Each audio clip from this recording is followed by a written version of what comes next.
Welcome to Face Value Theology. We are just two guys chasing after Jesus and inviting you to do the same. Through real conversations on God's Word, we challenge each other and you to think deeper, live bolder, and grow stronger in faith. Join us as we unpack what we call spiritual low-hanging fruit and give practical, everyday tips to help you and us to live more like Christ.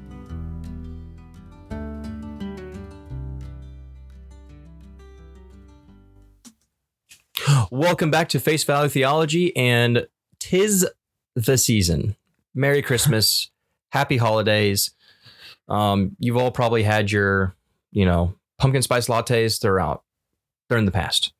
Now you got eggnog. Mm-hmm. I hope you have eggnog. Do you like eggnog? I absolutely adore eggnog. Here, so we're here in Panhandle, Florida. There's which I believe this store is all throughout the South. Maybe up the East Coast. It's called Fresh Market. Fresh Market has eggnog from Homestead Creamery. I think it's a creamery based out of Virginia. Okay. The best eggnog I think I've ever tasted. It is amazing. Interesting. Absolutely amazing. I've never been an eggnog fan. Big sad. I just can't. I'm sorry. Big sad. We might have to discontinue the podcast on that one, knowing Colton. Skill issue. Stop it. We're just kidding. Alex. We're just kidding. I'm just kidding. No, we're keeping our next few episodes of Face Value Theology. Man, it is my personal favorite holiday of the year. Oh yeah, love Christmas time. I love the season. Love seeing the decorations. I love such the emphasis on Christ's birth, his advent, his first advent into the world. From a high heavenly throne to a lowly manger, man, I love it. Love seeing the Christmas decorations, watching the Christmas movies. Love it all. It is just a really cool time of year where it feels like all of society is like, you know what? We'll celebrate this one holiday. Because, Halloween, people are like, let's do trunk or treat, or let's have a hallowed evening and have candy not given to people and caught, whatever. And you celebrate other holidays, however you celebrate other holidays. Okay. Boxing Day. Yeah. Knock yourself out. What? See what I did there? Okay. That wasn't planned, I don't think. Oh, okay. President's Day. You celebrate however you want. I don't know. There's just other holidays, but Christmas is the go. Christmas is the best holiday. Just saying. And so we just want to talk through some different things regarding Christmas. Again, kind of keeping it lighthearted. We love Christmas time of year, but we will hit some spiritual emphasized things related to Christmas. But again, we kind of already started us off. We love eggnog. Well, I love eggnog. You love eggnog. It's good. Go to Fresh Market. They're not sponsoring, but go buy it. Go buy Homestead Creamery eggnog from Fresh Market. It's the best. How about this? If you guys like eggnog, don't comment. But if you don't like eggnog, then go ahead and put a comment in just saying how weird and Colton is for liking eggnog. Stop it. No, I'm just kidding. But yeah, we're going to keep these episodes a little bit more lighthearted, as you can already tell. So I want to start, Colton. What is your favorite aspect? Like, what is your favorite thing about Christmas Day specifically? Eggnog. No, I'm just kidding. Santa actually drinks eggnog. Fast fact. Anyway. Oh, man. Of Christmas Day? Yeah. I would say a lack of traffic on the roads, but sometimes you never know. There have been, so over the years, especially being married for now almost 4 years, there have been times where we've had to travel on Christmas Day. I remember growing up, we would travel on Christmas Day to grandparents, to family, and it would depend. Sometimes there's traffic, sometimes there's not. Because usually nothing is open on Christmas Day except for Waffle House. Well, I guess that. I was going to say gas station and movie theaters. So movie theaters. They are. Really? They're open on Christmas Day. That's kind of sad for those workers. I know, right? Anyways. We gotta have AI chatbots run the movie theaters. I don't know how that'd work. But I think, man, best memory on Christmas Day? Is that what you said? No. Just like favorite thing about Christmas Day. Oh, favorite thing about Christmas Day? The unshamed feeling that I feel to wear pajamas all day. Like I could just be the frumposaurus of the house and not have to be like, feel like I have to do anything crazy. I can just be like, you know what, we're chilling. Right. And it's not even just acceptable. It's like encouraged. Exactly. Yeah. Exactly. Just relax. You don't even have to like brush your hair or anything. Actually, the messier, the better. Yeah. And maybe and it also depends on like, for me, definitely the Christmas meal with the family. Mm-hmm. But for me, like it differed. I don't know for you. It's kind of differed over the years. Some years we did a, especially after being married and going over to Christmas for my wife's family a few years already. Sometimes we do a Christmas breakfast. Sometimes with my family, we do a Christmas dinner. It'd be like a different things on different years. So we had I don't think we ever had a set, here's what we're eating on Christmas. It changed from year to year. Like, I don't know if you experienced that as well. I would say we were a little bit more consistent, but we definitely changed a lot. Mostly whose house we went to. We had a couple, are they called progressive dinners, where we'd hop from house to house. Oh, okay. Those were pretty fun. I learned that I do not like watercress. They had like watercress sandwiches.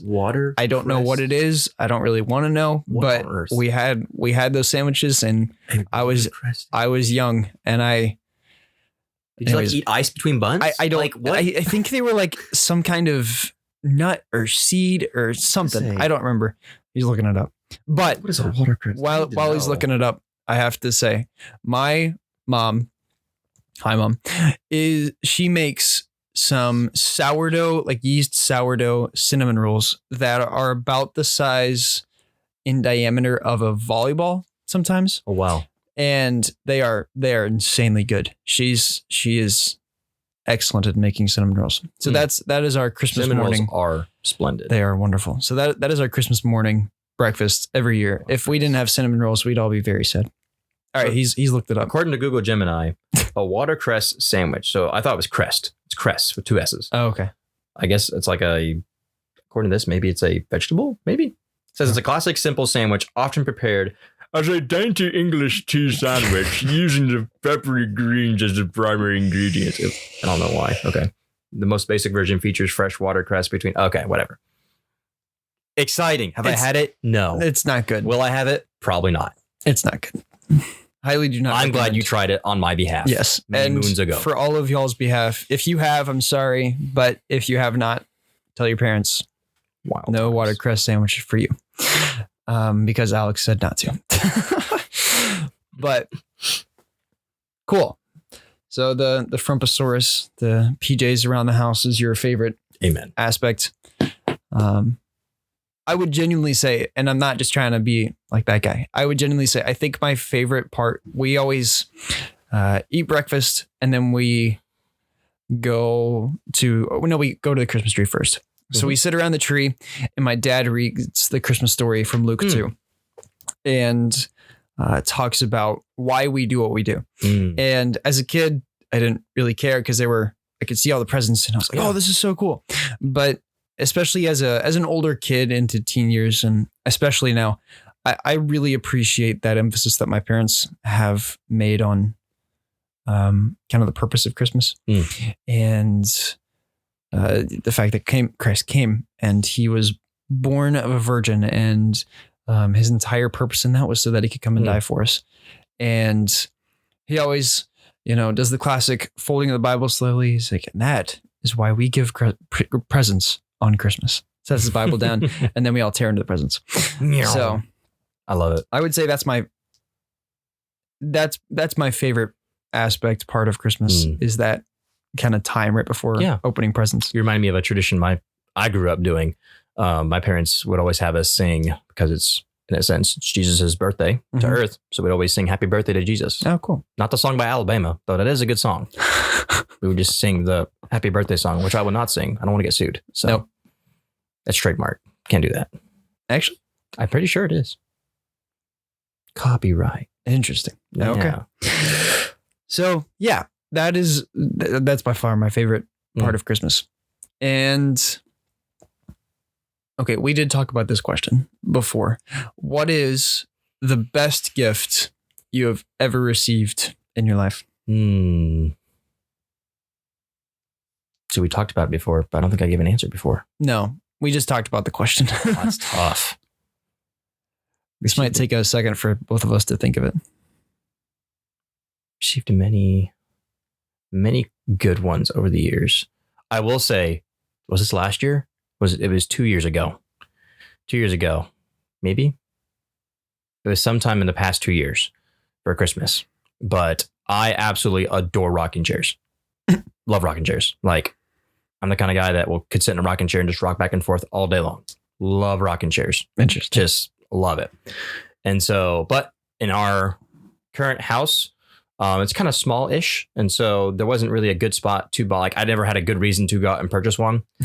And at Cracker Barrel, they got, pristine rocking chairs. Oh, yeah.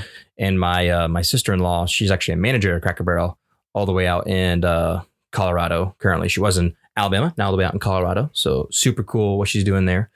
But they were aware of this. They were aware of my adoration of the chair that rocks in more ways than one. It's amazing.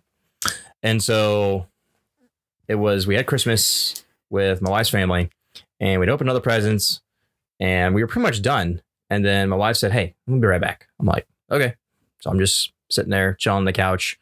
I think my brother-in-law and his wife and our nephew was there. So I was hanging out with the nephew.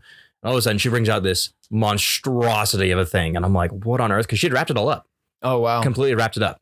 And I'm like, what is this? Unwrap it. And it was a rocking chair. And I about cried. I'm like, you bought me a rocking chair. That's crazy. And so that's been so cool, actually. Like at least 2 or 3 times a week, sitting in the rocking chair, reading devotions, drinking coffee. It's like the gift that keeps on giving. Absolutely love it. That's so cool. That's an awesome gift. Probably my favorite. Yeah. Huh. That's awesome. I would say my favorite gift. I've received a lot of great gifts. My parents are very good at choosing gifts for us. But this one was actually one that they didn't buy. My dad had a knife that had like engraving on the blade. And I was a kid. I loved that knife, but I never, it wasn't mine. It was his. I just thought it was really cool. And I think I was probably 8 or so. And maybe, no, I was probably 10 or 11. I forget. But I get this massive gift bag. I was like, what in the world is in there? What is that? And so I pull all the tissue paper out and there's another bag inside. I was like, with more tissue paper. And I pull that bag out and pull the tissue paper out. And I looked back inside and there's another bag inside. So I pulled them. And so I probably did that for like 5 bags. And then at the bottom, well, I didn't even realize it because in the last bag in the tissue paper, they had wrapped the knife in tissue paper and stuck it in like the main tissue paper that stuck out of the bag. Okay. So I pulled out the tissue paper and was like, there's literally nothing in here. And then I realized it was just heavier. So I pulled it out and I've received a lot of good gifts, but I think that's probably the one that stands out to me the most just because it was something that I loved and my dad gave it to me just because he thought it was a very generous gift. So, I mean, I've received some, like I said, I've received some good gifts, but that one probably stands out to me the most as the one that kind of meant the most, maybe. So, and then to kind of turn it right around, we talked about this earlier also, greatest gift that you've ever given. So like that you had the opportunity to give to somebody else. Yeah. I got my mom a necklace. It was at the time, the most expensive piece of jewelry I had purchased. It was a few years ago. And it was right before I went to college. And I knew, maybe this wasn't for Christmas, actually. Oh boy, I'm going to get myself in trouble. Oh no. I think it was for Christmas, but I was right before I went to college and I'm the oldest kid. So I knew it was going to be hard. So I got her a necklace. And I think that's probably the best gift I've given because of why I wanted to kind of step away from being full-time at home, with something that I could give her. So yeah, I would say that was probably the greatest gift, but, I've also made a lot of things. I like wood burning. So yeah, I enjoy making things for people. So put a lot of time and effort into gifts. Yeah. Sometimes. I think for me, probably along the same lines as jewelry was, my wife has always wanted like kind of the silver, not silver, what's it called? It's like the silver gold kind of style hoop earrings. And so, because she had some that were kind of obviously not gold. And so they were tarnishing. They weren't doing so well. Yeah. And so saved up all year long, got her those. And after the 20 minutes of tears that passed afterwards, she was like, thank you so much. That was such a blessing. That's awesome. Because I think one of the things my wife has shown me over the years, I've always been one to buy like perhaps not the greatest quality of things, whether it's for myself or for others, because it's like, it's cheaper, it's whatever, it'll be fine. But understanding the value of something quality and that will last a long time. She's told me to like, hey, you should actually get this and save up. I'm like, costs $100 more. No, you want to get this. And so, and I usually only apply it to when I get stuff for her. I'm like, I want this to last. I want it to be a blessing to her for years on end. And so, yeah, it's one of the things I like to do. That's funny. Yeah. So with the maybe obvious segue, but I think a good segue for us to make is talking about gift giving. The greatest gift that was ever given. There is absolutely no gift that we could ever give that would even compete with this gift. And that is the gift that Christ gave for us. We've already talked about it a little bit in his coming, but this is the whole reason for this season, is that he came and died for us. And this was the first step, like you said, the first advent of his coming, in that the God of the universe, creator of everything, decided to become a baby, a helpless child, and was born in literally the lowest in society of places, with the animals. And even then his glory was displayed in that he was born through a virgin, and that the shepherds, the angels came to the shepherds and proclaimed his birth. And so they came and worshipped him. The whole idea that God gave us Christ because of our sin. We walked away from God. We rejected him. And yet, even from the first moment after mankind sinned, God said in Genesis 3:15 that the Son of Man would crush the head of the serpent. And from the very moment of our sin, God gave us hope that we would be restored. And so I just want to kind of zoom out, big picture. Why do we do this? Why do we give gifts? Why do we decorate everything? Why do we do all these sort of things and have these traditions? It's because it is the world's biggest birthday party. And we should be intentional in that. It is way too easy to fall into the trap of just focusing on the season rather than why we have the season. So I just want to encourage you guys, if your family doesn't, or if you are a parent or a spouse, read the Christmas story on Christmas Day. Maybe even walk through one of the Gospels a couple of days before, so you can kind of get your mind in that zone of why are we doing this? Because it would kind of defeat the whole purpose if we had Christmas and we gave all these gifts and we had all these fun celebrations if we didn't focus on the greatest gift that was ever given. Absolutely. And that is of Christ. And one of the best ways we can represent that to others. I mean, we kind of, I don't want to say we do it trivially, but we always, we see it in the Christmas movies. We see it in Christmas songs. It's like, hey, we want to be a blessing to others, share the holiday spirit, have the Christmas joy in your hearts. But I would argue there is not a greater time in a calendar year that we as Christians, to speak practically here, we can let our light so shine before men.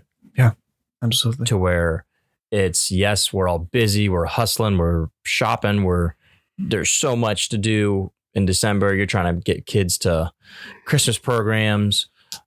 You're trying to meet up with family. You're trying to get all your assignments done so that way you can actually go enjoy Christmas break if you're a college student, high school student, and you're looking forward to time off from school.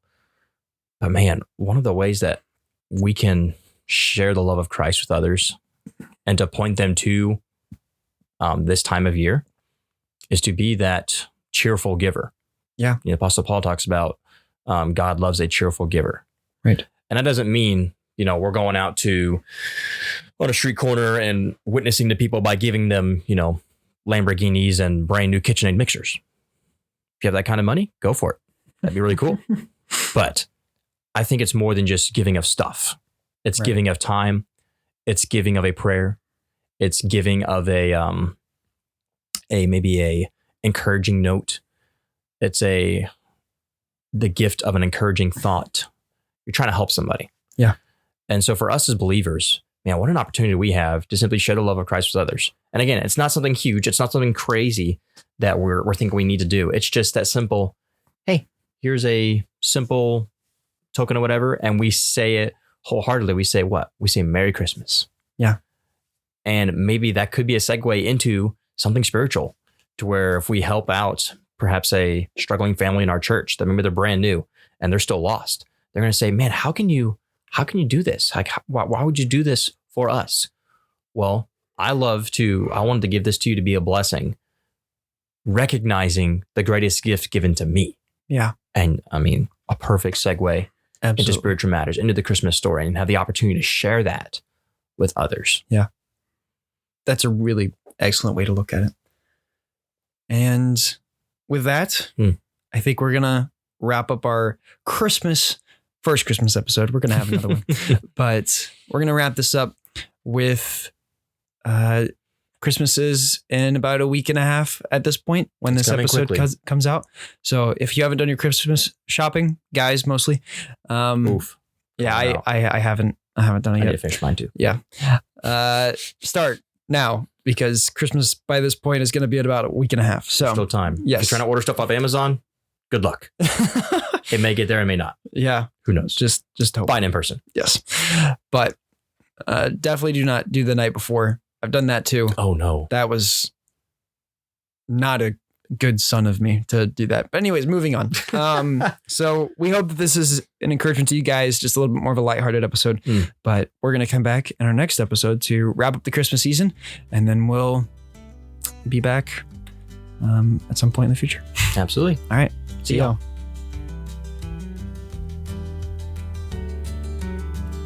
Thank you guys for listening to Face Value Theology. If this was a blessing to you, consider sharing it with someone else. Be sure to like, subscribe, and follow the podcast as we strive to be a blessing to everyone. Tune in next time as we continue to explore practical tips from God's Word to help us live out our faith.